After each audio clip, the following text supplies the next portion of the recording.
Fala meus amigos, tudo bem?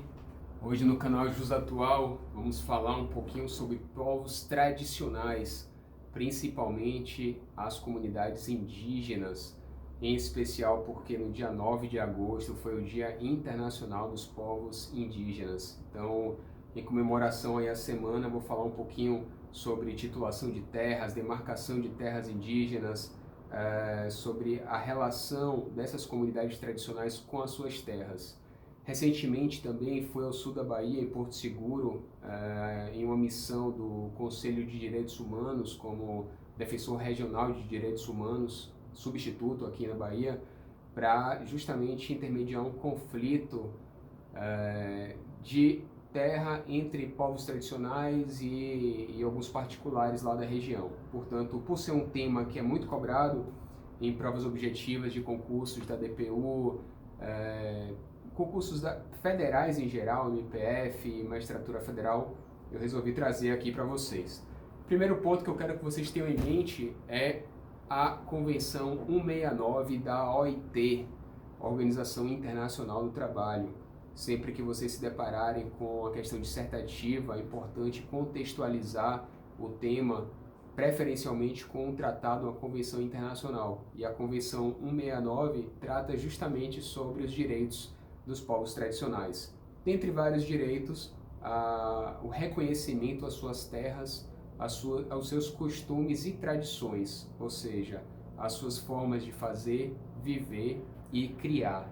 A Convenção 169 foi internalizada no sistema jurídico brasileiro pelo Decreto 5051 de 2004.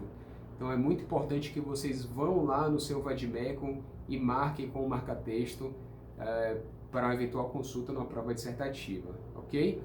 Então, o que eu quero que vocês tenham em mente é que com a promulgação da Constituição Federal de 88, houve uma superação de um paradigma até então vigente, que era esse viés integracionista dos povos tradicionais. Entendia-se que todas aquelas comunidades que eram minoritárias e que não se adequavam a cultura, a forma de fazer, de viver, de criar da sociedade majoritária, ela era uma comunidade, eram pessoas incapazes civilmente para o exercício dos atos da vida civil, portanto, deveriam ser representadas por outras pessoas ou por instituições. É muito importante que vocês saibam que, após a promulgação da Constituição, esse viés ele vem gradativamente sendo superado. E o viés que se tem hoje é o viés multicultural, segundo o qual os povos tradicionais eles têm as suas próprias culturas, suas próprias formas de se relacionar. E nesse contexto, um dos critérios mais importantes para a identificação desses povos tradicionais é o critério do auto-reconhecimento, ok? Aqui a gente traz a ideia de pertencimento, a ideia hegeliana de pertencimento, como um dos grandes critérios para se identificar, então, a relação desses povos tradicionais com as suas terras e com as suas formas e culturas próprias, como eu falei, de fazer, viver e criar. É bom que vocês entendam que há duas grandes teorias que tratam sobre a relação dos povos tradicionais com a terra. Uma grande teoria é a teoria do fato indígena.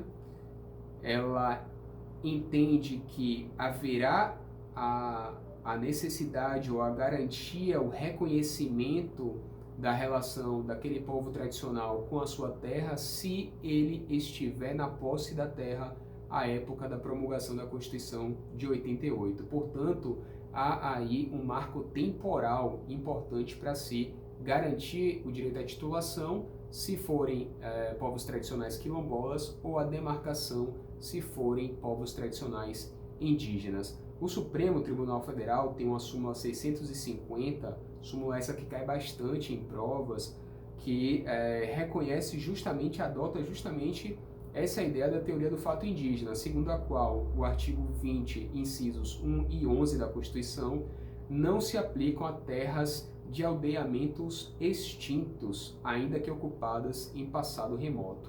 Portanto, para essa súmula da Corte, a proteção às terras não haverá quando o povo tradicional, o povo indígena, a época da Constituição, não estiver ocupando, ou seja, quando ele tenha ocupado em um passado remoto, mas na época da Constituição, da promulgação da Constituição, eles não estivessem mais na posse daquelas terras. Portanto, está-se diante do que se chama de aldeamento extinto. Por outro lado, o próprio Supremo, a doutrina, reconhece uma exceção a essa regra. A exceção seria o que nós chamamos de renitente esbulho. O renitente esbulho nada mais é do que a existência de um conflito possessório de uma comunidade tradicional em busca da sua terra. Portanto, se se comprovar que à época da Constituição eles não estavam na posse da terra, mas estavam lutando para recuperar aquela posse, haverá então o reconhecimento sim da sua relação com a terra e a garantia da demarcação ou da titulação, ok? É muito bom vocês terem isso em mente. O renitente esbulho também foi objeto de uma prova dissertativa, de uma prova objetiva do TRF3 e foi divulgada pelo STF no informativo 771, ok? Um outro ponto para finalizar em relação à questão de prova bem cobrada refere-se à remoção compulsória dos povos indígenas.